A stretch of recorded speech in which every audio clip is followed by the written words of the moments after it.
Hello friends, welcome back to my channel.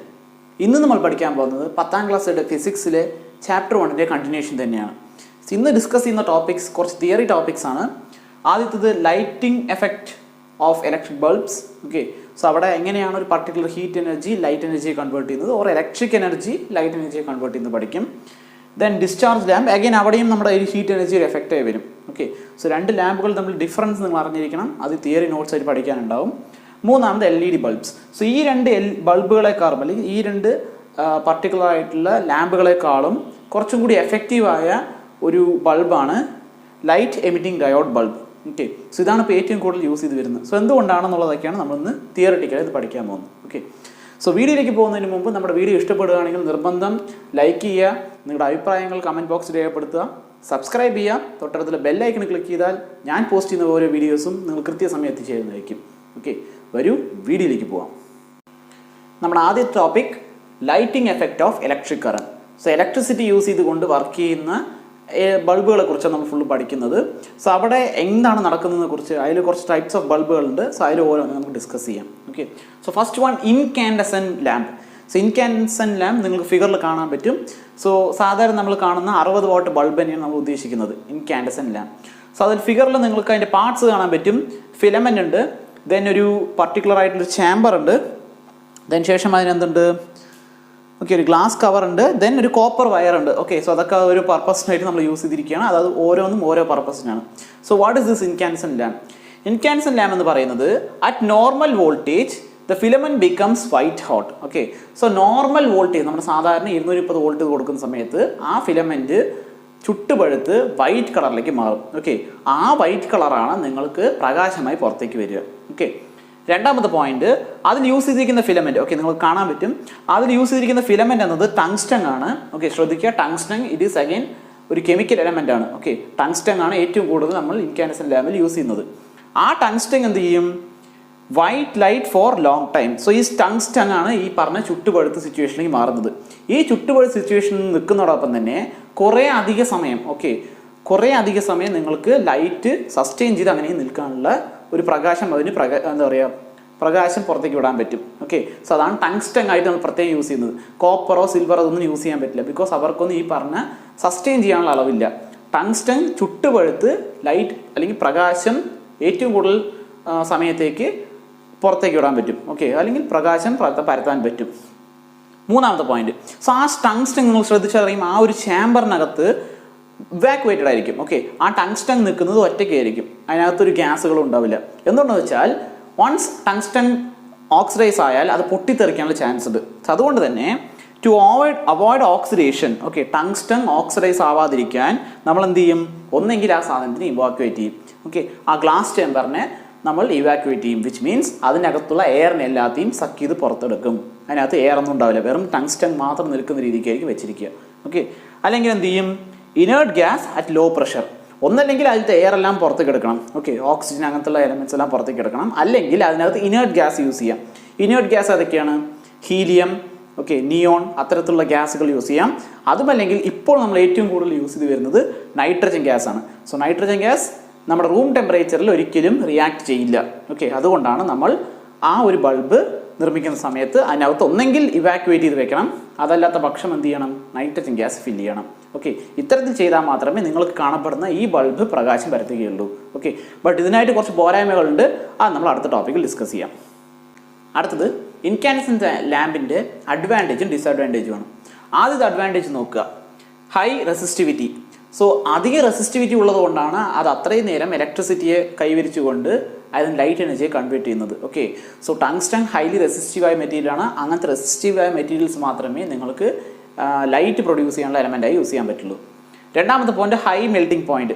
So അധികം electricity കൊടുത്താൽ പോലും, എത്ര അധികം ഇലക്ട്രിസിറ്റി കൊടുത്താൽ പോലും, എത്ര അധികം കറണ്ട് കൊടുത്താൽ പോലും പെട്ടെന്ന് ആ മെറ്റൽ ഉരുകില്ല. ഓക്കെ, സോ അതാണ് ഇതിൻ്റെ രണ്ടാമത്തെ നല്ലൊരു പോയിന്റ്. മൂന്നാമത്തെ point, high ductility. So ductility എന്നാൽ എന്താണ്?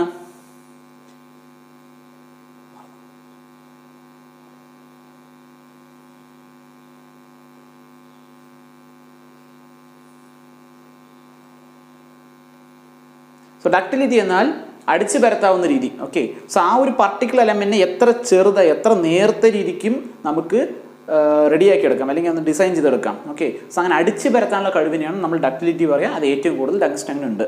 ഓക്കെ, സോ അതുകൊണ്ട് തന്നെ ഏറ്റവും ചെറിയ കമ്പിച്ചുരുളാക്കി പോലും നമുക്ക് അതിനെ മാറ്റിയെടുക്കാൻ പറ്റും. 1 mm കമ്പിച്ചുരുളാക്കി പോലും നമുക്ക് മാറ്റിയെടുക്കാൻ പറ്റും. നാലാമത്തെ point, ability to emit white light in hot condition. ഇതാണ് നമ്മൾ പഠിച്ച ആദ്യത്തെ പോയിന്റ്. ഓക്കെ, സോ ആ ഒരു particular element white light produce ചെയ്യാൻ ഏറ്റവും ഉപകാരപ്രദമായ ഒരു എലമെന്റ് ആണ്. ഓക്കെ, സോ അത് എത്ര ഹീറ്റ് ആയാലും ശരി ആ വൈറ്റ് ലൈറ്റ് പ്രൊഡ്യൂസ് ചെയ്യുള്ളൂ. ഒരിക്കലും നിങ്ങൾക്ക് റെഡ് ആയിട്ടോ ഗ്രീൻ ആയിട്ടോ ഒരിക്കലും മാറില്ല. It should be producing a white light. Okay, അതിൻ്റെ അടുത്ത ഡിസഡ്വാൻറ്റേജസ് നോക്കാം. ആദ്യത്തത്, electrical energy is lost in form of heat. So ഈ ബൾബിൻ്റെ മെജോറിറ്റി പാർട്ടും ഹീറ്റ് എനർജിയെ ലിബറേറ്റ് ചെയ്ത് പോവുകയും ചെയ്യാം. ഓക്കെ, സോ ഒരു പർട്ടിക്കുലർ എമൗണ്ട് ഓഫ് ഇലക്ട്രിസിറ്റി അത് കൺസ്യൂം ചെയ്യുകയാണെങ്കിൽ അതിൽ 70 മുതൽ 80% ഹീറ്റ് എനർജിയെ പുറത്ത് പോവുക ചെയ്യുക. അവശേഷിക്കുന്ന 30% നിങ്ങൾക്ക് ലൈറ്റ് എനർജിയെ പുറത്ത് വരിക. സോ ഇത് വളരെ ഒരു നഷ്ടകരമായ കാര്യമാണ്. ഓക്കെ, സോ നമുക്ക് ലൈറ്റ് എനർജി വേണമെന്നുള്ള സിറ്റുവേഷനിൽ ഇത് വളരെ വലിയൊരു നഷ്ടമാണ്. രണ്ടാമത്, ഇലക്ട്രിസിറ്റി കൺസപ്ഷൻ ഇസ് ഹൈ. ആലോചിക്കുക, ഇത്ര ഇലക്ട്രിസിറ്റി ഉൾക്കൊള്ളിച്ച് ഇത്ര ഇലക്ട്രിസിറ്റി ഇൻകമായി എടുത്ത ശേഷം ഔട്ട്പുട്ടായി തരുന്നത് എത്രയാണ്? കുറച്ച് ലൈറ്റ് മാത്രമേ തരുന്നുള്ളൂ. ബാക്കിയുള്ള ഒരു മെജോറിറ്റി പാർട്ടും എന്തായിട്ടാണ് മാറുന്നത്? ഹീറ്റ് എനർജിയെ പുറത്തു പോകാൻ ചെയ്യുന്നത്. സോ അതുകൊണ്ട് തന്നെ ഇതൊരു ഡിസഡ്വാൻറ്റേജ് ആണ്. സോ ഈ മൊത്തത്തിലുള്ള ഈ 2 ഡിസഡ്വാൻറ്റേജ് കാരണം തന്നെ നമ്മൾ ഇതിനെ ലൈറ്റ് എനർജി അല്ലെങ്കിൽ ലൈറ്റ് പ്രൊഡ്യൂസ് ചെയ്യുന്ന ബൾബുകളായിട്ട് അധികം ഇപ്പോൾ യൂസ് ചെയ്യാറില്ല. ഇതിൻ്റെ കുറച്ചും കൂടി മോഡിഫൈഡ് വേർഷനായിട്ട് നമ്മൾ പിന്നെ പഠിക്കാനുള്ളത് ഡിസ്ചാർജ് ലാമ്പുകളും ഫിലമെന്റ് ലാമ്പുകളാണ്. ഓക്കെ, അതാണ് ഇപ്പോൾ നമ്മൾ ന്യൂ വേൾഡിൽ യൂസ് ചെയ്ത് വരുന്നത്. അതാണ് നമ്മുടെ അടുത്ത ടോപ്പിക്. ഇപ്പൊ നമ്മൾ പഠിക്കുന്ന ടോപ്പിക് ഡിസ്ചാർജ് ലാമ്പുകളാണ്. സോ ഡിസ്ചാർജ് ലാമ്പ് എന്ന് നിങ്ങൾക്ക് ഫിഗറിൽ ഇപ്പോൾ കാണാൻ പറ്റും. ഈ ഫിഗറിൽ കാണുന്ന രീതിക്ക് തന്നെ 2 ഇലക്ട്രോഡുകൾ വെച്ചിട്ടായിരിക്കും ഡിസ്ചാർജ് ലാമ്പ് ഡിസൈൻ ചെയ്തിരിക്കുക. ആ 2 ഇലക്ട്രോഡുകൾക്കിടയിലും ഒരു ഗ്യാസ് ഫിൽ ചെയ്തിട്ടുണ്ടാവും. ആ ഗ്യാസ് ആണ് നിങ്ങളുടെ ലൈറ്റ് പ്രൊഡ്യൂസ് ചെയ്യാനുള്ള കാരണമായിരിക്കുന്നത്. ഓക്കെ, സോ ഫസ്റ്റ് പോയിന്റ് നോക്കുക, ഗ്യാസ് ട്യൂബ് ഫിറ്റഡ് വിത്ത് 2 ഇലക്ട്രോഡ്സ്. സോ 2 ഇലക്ട്രോഡുകൾ, അതിനിടയിൽ ഒരു ഗ്യാസ്, ഒരു മണ്ഡലം, ഒരു ഗ്യാസിന്റെ മണ്ഡലം ഉണ്ടാവും. ആ മണ്ഡലം ഡിസ്ചാർജ് ആവുന്നത് ചാർജ് ആവുന്നതനുസരിച്ചായിരിക്കും അവിടെ ലൈറ്റ് പ്രൊഡ്യൂസ് ചെയ്യുക. രണ്ടാമത്, emit light through the gases filled in the tube. So ട്യൂബിനകത്ത് ഗ്യാസ് ഉണ്ട്. ഓക്കെ, ഈ 2 ഇലക്ട്രോഡുകൾക്ക് ഒരു ഇലക്ട്രിസിറ്റി കൊടുക്കുന്ന സമയം ആ ഇലക്ട്രിസിറ്റി കാരണം അവിടെ ആ ഗ്യാസുകൾ എനർജൈസ് ആവും. ഓക്കെ, ആ എനർജൈസ് ആയ ശേഷം അവിടെ ആ എനർജിയെ ലൈറ്റ് എനർജിയെ കൺവേർട്ട് ചെയ്യുക. ഓക്കെ, സോ ഏത് ഗ്യാസ് ആണ് ഫില്ല് ചെയ്തിരിക്കുന്നത് അതനുസരിച്ച് നമുക്ക് ലൈറ്റ് പ്രൊഡ്യൂസ് ചെയ്തുകൊണ്ടിരിക്കും. So emit light through the gases filled in the tube. Gas ഉണ്ടെങ്കിൽ മാത്രമേ നിങ്ങൾക്ക് അതിൽ ലൈറ്റ് പ്രൊഡ്യൂസ് ചെയ്യുകയുള്ളൂ.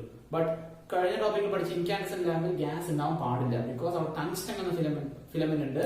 ആ ടങ്സ്റ്റൺ എന്താ പറയുക കത്തിപ്പോവാതിരിക്കാണ് നമ്മൾ അവിടെ നിന്ന് ഇവാക്യുവേറ്റ് ചെയ്യുന്നത്, അല്ലെങ്കിൽ നൈട്രജൻ ഗ്യാസ് ഫില്ല് ചെയ്യുന്ന ഇനർട്ട് ഗ്യാസ് ഫില്ല് ചെയ്യുന്നു. ബട്ട് ഇവിടെ ഗ്യാസ് നിർബന്ധമാണ്. അപ്പോഴേ വൈറ്റ് ലൈറ്റ് പ്രൊഡ്യൂസ് ചെയ്യുകയുള്ളൂ. മൂന്നാമത്തെ നോക്കുക, when high potential differences applied. നിങ്ങൾ ആ 2 ഇലക്ട്രോഡുകൾക്ക് ഹൈ പൊട്ടൻഷ്യൽ ഡിഫറൻസ് അപ്ലൈ ചെയ്താൽ the gas molecule excite. Gas മോളിക്യൂൾസിനായിട്ട് പർട്ടിക്കുലർ എനർജി ഉണ്ട്. ആ എനർജി ഒരു പർട്ടിക്കുലർ സ്റ്റേറ്റിൽ നിന്നും അടുത്ത സ്റ്റേറ്റിലേക്ക് മൂവ് ചെയ്യും. ഓക്കെ, അത് ഫുൾ കെമിസ്ട്രി ടോപ്പിക്സ് ആണ്. നിങ്ങൾ അറിഞ്ഞു വെക്കേണ്ടത് ഗ്യാസ് മോളിക്യൂൾ എക്സൈറ്റ് ചെയ്യും. ഓക്കെ, സോ ഗ്യാസ് മോളിക്യൂൾ ഒരു സ്ഥലത്ത് നിന്നും ഇൻറ്റു സ്ഥലത്തേക്ക് മൂവ് ചെയ്യുന്ന ജസ്റ്റ് സങ്കല്പിച്ചാൽ മതി. Okay, then they come back to the original state. So ഇങ്ങനെ എക്സൈറ്റ് ആവും, പെട്ടെന്ന് താഴെ വരും, എക്സൈറ്റ് ആവും, താഴെ വരും. ഇങ്ങനെ ഒരു particular huge number of times ഇത് ഇങ്ങനെ എക്സൈറ്റ് ആയിക്കൊണ്ടിരിക്കും. ദെൻ ആവുകയും താഴെ വരികയും ചെയ്യും. സോ അതാണ് gas molecule excite, come back to original position. ഇത് നടന്നുകൊണ്ടിരിക്കും, ഇൻഫിനിറ്റ് ടൈംസ് നടന്നുകൊണ്ടിരിക്കും. അങ്ങനെ നടന്നാൽ എന്ത് സംഭവിക്കും? Energy stored is emitted. So ഇങ്ങനെ എക്സൈറ്റ് ആവുമ്പോൾ എനർജി കൈവരിക്കും. ദെൻ അവിടെ നിന്ന് താഴെ പഴയ സ്റ്റേറ്റിലേക്ക് വരുന്ന സമയത്ത് എനർജി എമിറ്റ് ചെയ്യും. ആ എമിറ്റ് ചെയ്യുന്ന എന്ത് ഫോമിലേക്ക് എമിറ്റ് ചെയ്യുക? In the form of light. So ഒരു പർട്ടിക്കുലർ ഗ്യാസ് ഉണ്ട്, ഇലക്ട്രിസിറ്റി കൊടുത്തതും എക്സൈറ്റ് ആയി എനർജി കൈവരിച്ചു. ദെൻ അത് എനർജി എമിറ്റ് ചെയ്യും. എമിറ്റ് ചെയ്യുന്ന സമയത്ത് പഴയ സ്റ്റേറ്റിലേക്ക് തിരിച്ചു വരും. ആ എമിറ്റ് ചെയ്യുന്ന എന്തായിരിക്കും? It is energy stored is emitted. So emit ചെയ്യുന്ന ആ എനർജി റേഡിയേഷൻ എനർജി ആയിരിക്കും. ആ radiation energy in the form of light ആയിരിക്കും. ഓക്കെ, സോ റേഡിയേഷൻ എന്ന വാക്കുകൾ ഓർക്കുക. സോ റേഡിയേഷൻ എന്ന രീതിക്കായിരിക്കും ഈ ഒരു പർട്ടിക്കുലർ എനർജി എമിറ്റ് ചെയ്യപ്പെടുക. So this energy is nothing but light. Okay, ഇതാണ് നമ്മുടെ ഡിസ്ചാർജ് ലാമ്പ്. നമ്മുടെ ഇൻകാൻഡസെന്റ് ലാമ്പിന് മേൽ ഡിസ്ചാർജ് ലാമ്പുകൾക്കുള്ള അഡ്വാൻറ്റേജസും ഡിസ്അഡ്വാൻറ്റേജസും ആണ് ഈ ടോപ്പിക്. സോ അഡ്വാൻറ്റേജ് നോക്കുക, there is no filament. Incandescent ലാമ്പിൽ ഫിലമെന്റ് ഉണ്ടായിരുന്നു, ടങ്സ്റ്റൺ ആയിരുന്നു. ബട്ട് അത് ടങ്സ്റ്റൺ എന്ന് പറയുന്നത് അഗൈൻ ഒരു റയറസ്റ്റ് എലമെന്റ് ആണ്. അതൊക്കെ നിർമ്മിച്ചെടുക്കാൻ ബുദ്ധിമുട്ടാണ്. സോ അതുപോലെ ഇവിടെ നമുക്ക് ആവശ്യമൊന്നുമില്ല, നമുക്ക് 2 ഇലക്ട്രോഡുകൾ മതി. ഓക്കെ, ദെൻ ഒരു ഗ്യാസും മതി. Then less heat emitted. So അവിടെ ടങ്സ്റ്റൺ യൂസ് ചെയ്യുന്നതുകൊണ്ട് ഇലക്ട്രിസിറ്റിയെ മാക്സിമം ഹീറ്റ് എനർജിയെ കൺവേർട്ട് ചെയ്യുക. ഓക്കെ, ലൈറ്റ് എനർജി കുറവായിട്ടാണ് പ്രൊഡ്യൂസ് ചെയ്തത്. ബട്ട് ഇവിടത്തെ കേസിൽ ഹീറ്റ് എന്നത് കുറവായിരിക്കും. ഓക്കെ, സോ നിങ്ങൾക്കത് നിങ്ങൾ നോക്കിയാൽ അറിയും. LED ബൾബ് നിങ്ങളുടെ CFL ലാംപ്സും ഡിസ്ചാർജ് ലാംപ്സ് കുറച്ച് കാണാൻ പറ്റും. ഓക്കെ, ഫാൻസി ലൈറ്റ് യൂസ് ചെയ്യുന്നതൊക്കെ ഇവർക്ക് എനർജി കൺസപ്ഷൻ കുറവ് തന്നെയാണ്. ഓക്കെ, ഹീറ്റ് പ്രൊഡക്ഷനും കുറവ് തന്നെയാണ്. ഓക്കെ, മൂന്നാമത് more white light produce. So ഏറ്റവും കൂടുതൽ വൈറ്റ് ലൈറ്റ് പ്രൊഡ്യൂസ് ചെയ്യാൻ പറ്റുന്ന one of the particular lamps ആണ് ഈ പറഞ്ഞ ഡിസ്ചാർജ് ലാംപ്സ്. ഓക്കെ, സോ ഇൻകാൻസെന്റ് ലാമ്പിനേക്കാളും ഇതിന് മോർ അഡ്വാൻറ്റേജ് തന്നെയാണ്. ഇൻകാൻസെന്റ് ലാമ്പിൽ ഒരു 70 പറഞ്ഞ പോലെ 60 to 70% ഹീറ്റ് എനർജി പുറത്തു പോകുന്നതും ലൈറ്റ് എനർജി കുറവ് പ്രൊഡ്യൂസ് ചെയ്യുന്നുള്ളൂ. ബട്ട് ഇവിടെ മോർ ലൈറ്റ് എനർജി പ്രൊഡ്യൂസ് ചെയ്യും. ഓക്കെ, അതാണ് ഇൻകാൻസെന്റ് ലാമ്പിനുള്ള ഒരു അഡ്വാൻറ്റേജ്. ഓക്കെ, ഡിസ്ചാർജ് ലാമ്പിനുള്ളത്. ദെൻ ഡിസ്അഡ്വാൻറ്റേജ് എന്ന് പറയുന്നത് usage of gases like mercury. So ഈ പറഞ്ഞ എന്താ പറയാ നമ്മുടെ ഡിസ്ചാർജ് ലാമ്പുകളിൽ മെർക്കുറി പോലത്തുള്ള ബാഷ്പീകരിച്ച ഗ്യാസ് ആണ് ഉള്ളത്. അപ്പൊ ആ ഗ്യാസിന് പ്രത്യേകത വെച്ചാൽ ഇതൊക്കെ ഹ്യൂമൻ സ്കിന്നിന് ഹാംഫുൾ ആണ്. ഓക്കെ, സോ ഇതിൽ പറഞ്ഞ നമ്മൾ ഡിസ്പോസ് ചെയ്യുന്ന രീതി കറക്റ്റായി ചെയ്തില്ലാന്നുണ്ടെങ്കിൽ നമുക്കത് ഹാംഫുൾനെസ് ഒരുപാട് ഹ്യൂമൻ ഹാംഫുൾ ആണ്. എൻവിറോൺമെന്റിൽ കുറെ കോസുകൾ ഉണ്ടാവും. ഇതൊക്കെ ഒരു ബുദ്ധിമുട്ട് തന്നെയാണ്. സോ മെർക്കുറി മാത്രമല്ല പല രീതിക്കുള്ള ഗ്യാസുകൾ യൂസ് ചെയ്യുന്നുണ്ട്. സോ ഓരോ ഗ്യാസ് അനുസരിച്ച് നമുക്ക് ഓരോ ലൈറ്റ് പ്രൊഡ്യൂസ് ചെയ്യും. സോ നിങ്ങൾ കാണാൻ പറ്റും ഗ്രീൻ കളറിൽ ഇൻകാൻസെന്റ് ഉണ്ട്, ഓറഞ്ച് കളറിലുണ്ട്. സോ അതൊക്കെ ഓരോ ഗ്യാസിനനുസരിച്ചാണ്. അങ്ങനെയുള്ള കെമിക്കൽസ് യൂസ് ചെയ്യുന്നതോറും അതെന്താണ് ഹ്യൂമൻ ഹാംഫുൾ തന്നെയാണ്. ആ ഗ്യാസ് ആ കണ്ടെയ്നറിനകത്തുള്ളതോളം പ്രശ്നമില്ല. ബട്ട് പുറത്ത് വന്നുള്ള സിറ്റുവേഷനെ പറയുന്നു. സോ ഒരു സെക്കൻഡ് ഡിസ്അഡ്വാൻറ്റേജ്. അടുത്തത് ഡിസ്അഡ്വാൻറ്റേജ് ഹൈ ഇലക്ട്രിസിറ്റി കൺസപ്ഷൻ. തുടക്കത്തിൽ അത് ഹൈ ഇലക്ട്രിസിറ്റി കൺസപ്ഷൻ ആയിരിക്കും. സോ ഒരുപാട് ഇലക്ട്രിസിറ്റി നിങ്ങൾക്ക് യൂസ് ചെയ്യുന്നതായി തോന്നാൻ പറ്റും. സോ മാക്സിമം നിങ്ങളുടെ ഇലക്ട്രിസിറ്റി ഡ്രെയിനിങ് ഓഫ് വോൾട്ടേജും കറണ്ട് ഏറ്റവും കൂടുതലായിരിക്കും. ബട്ട് അത്ര കൂടുതലാണെങ്കിൽ പോലും നിങ്ങൾക്ക് റൂം മുഴുവൻ വൈറ്റ് ലൈറ്റ് പ്രൊഡ്യൂസ് ചെയ്യാൻ ഒരൊറ്റ ഡിസ്ചാർജ് ലാമ്പ് മതിയാവും. ഓക്കെ, അത്രയും നല്ല കാര്യങ്ങളുണ്ട്. But more over electricity consumption എന്നത് വളരെ കമ്പാരിറ്റീവ്ലി കുറവാണെന്നുണ്ടെങ്കിലും ബട്ട് മോർ ഓവർ ഒരു വീട്ടിലേക്ക് അത് കൂടുതൽ തന്നെയാണ്. സോ അതുകൊണ്ട് തന്നെ ഹൈ ഇലക്ട്രിസിറ്റി കൺസപ്ഷൻ എന്നത് ഒരു ഡിസ്അഡ്വാൻറ്റേജ് വരും. അടുത്ത മൂന്നാമത്തെ ബൾബ് LED ബൾബുകളാണ്. ഓക്കെ, സോ ഇത് നിങ്ങൾ ഫെമിലിയർ ആയിട്ടുള്ളതാണ്. നിങ്ങൾക്ക് സ്ട്രീറ്റിലൊക്കെ കാണാൻ പറ്റും, നിങ്ങൾ വീട്ടിൽ തന്നെ കാണാൻ പറ്റും. സോ അത്തരത്തിലുള്ള സിമ്പിൾ ആയിട്ടുള്ള ബൾബുകളാണ്. സോ ഇത് എന്തുകൊണ്ടാണ് നമ്മളിപ്പോൾ യൂസ് ചെയ്യുന്നതാണ് നമ്മൾ ഈ ടോപ്പിക് പഠിക്കാൻ പോകുന്നത്. സോ ആദ്യത്തെ പോയിന്റ് ഇതിന്റെ എക്സ്പാൻഷൻ, LED ബൾബിന്റെ എക്സ്പാൻഷൻ ലൈറ്റ് എമിറ്റിംഗ് ഡയോഡ് ബൾബുകളാണ്. Okay, so it is purely an electronic component. Okay, light emitting diode bulb. രണ്ടാമത്തെ കാര്യം there is no filament. Okay, thus no loss of energy in the form of heat. Okay, ഇതിനകത്ത് filament എന്നൊരു സാധനമില്ല. Okay, so LED bulb നിങ്ങൾ കാണാൻ സാധിക്കും. So താഴെ ഡിസ്ക്രിപ്ഷനിൽ അതിന്റെ ആയിട്ടുള്ള വീഡിയോസ് ഞാൻ ഇടുന്നത്, ഇത് റിലേറ്റഡ് ആയിട്ടുള്ള വീഡിയോസ്. സോ LED ബൾബുകൾ ഫിലമെന്റുകളൊന്നുമില്ല. അതുകൊണ്ട് തന്നെ അവിടെ ഹീറ്റ് പ്രൊഡക്ഷൻ എന്ന കേസ് വരുന്നില്ല. ടങ്സ്റ്റൺ ഫിലമെന്റ് യൂസ് ചെയ്തിരുന്നു, അവിടെ ഒരുപാട് ഹീറ്റ് ഉണ്ടായിരുന്നു. ദെൻ ഗ്യാസുകൾ യൂസ് ചെയ്തിട്ടുണ്ടായിരുന്നു, അവിടെയും ഹീറ്റ് പ്രൊഡക്ഷൻ കുറവായിരുന്നു, ബട്ട് ലൈറ്റ് പ്രൊഡ്യൂസ് ചെയ്യും. ബട്ട് ഇവിടത്തെ കേസിൽ ഫിലമെന്റുകൾ ഒന്നും തന്നെ ഇല്ല. അതുകൊണ്ട് തന്നെ എനർജി ലോസ് എന്ന കേസേ വരുന്നില്ല. ഓക്കെ, സോ അതാണ് LED ബൾബിന് രണ്ടാമതൊരു advantage. Next, no gases like mercury, does not harmful to human and environment. So ഇതിനകത്ത് ഗ്യാസുകൾ ഒന്നും തന്നെ യൂസ് ചെയ്യുന്നില്ല. മെർക്കുറി ആയിക്കോട്ടെ, അല്ലെങ്കിൽ വേറെ രീതി കോപ്പർ, സിങ്ക്, ക്ലോറിൻ, നൈട്രജൻ, എന്തൊരു തരത്തിലുള്ള ഗ്യാസ് ആയിക്കോട്ടെ, ഏത് ഗ്യാസ് തന്നെ ഇതിൽ യൂസ് ചെയ്യുന്നില്ല. അതുകൊണ്ട് തന്നെ ഇത് എൻവിറോൺമെന്റിനും ഹാർംഫുൾ അല്ല, ഹ്യൂമനും ഹാർംഫുൾ അല്ല. സോ നമുക്ക് വന്നിട്ട് എക്കോ ഫ്രണ്ട്ലി എന്ന രീതിക്ക് കൺസിഡർ ചെയ്യാം. ഓക്കെ, സോ എനർജി കൺസപ്ഷൻ കുറവും ഹീറ്റ് എനർജി ലിബറേറ്റ് ചെയ്യുന്നത് കുറവ് തന്നെയാണ്. മൂന്നാമത്തെ കേസ് ഇതാണ്. ഓക്കെ, നാലാമത് ലെസ് പവർ കൺസപ്ഷൻ. നോക്കുക, 3 വോൾട്ട് 5 വോൾട്ട്. സോ LED ബൾബുകൾ ചിലതെല്ലാം 1 വോൾട്ടിൽ തന്നെ വർക്ക് ചെയ്യുന്നുണ്ട്. 1 വോൾട്ട്, 1.5 വോൾട്ട്, 3 വോൾട്ടിൽ വർക്ക് ചെയ്യുന്നവരുണ്ട്. ഓക്കെ, LED ബൾബുകൾ. സോ ഓരോ ഡിഫറെന്റ് കളേഴ്സിലുണ്ട്, നിങ്ങൾക്ക് അറിയാവുന്നത് തന്നെയാണ്. സോ ഇങ്ങനെ ചെറിയ വോൾട്ടേജ് ഉണ്ടായാലും മതി. സോ വീട്ടിനകത്ത് 230 വോൾട്ട് വരുന്നത്, ആ 230 വോൾട്ട് നമുക്ക് ആവശ്യമില്ല. നമുക്ക് ഈ 3 വോൾട്ട് 5 വോൾട്ട് എന്തെങ്കിലും മതി ഈ LED ബൾബുകൾ പ്രകാശിപ്പിക്കാൻ പറ്റും. ഓക്കെ, അതുകൊണ്ടാണ് നമ്മൾ വീട്ടിൽ LED ബൾബുകൾ മാക്സിമം യൂസ് ചെയ്യാനായിട്ട് കൺസിഡർ ചെയ്യുന്നത്. More and bright white light, നിങ്ങൾക്ക് അറിയുന്ന കേസ് തന്നെയാണ്.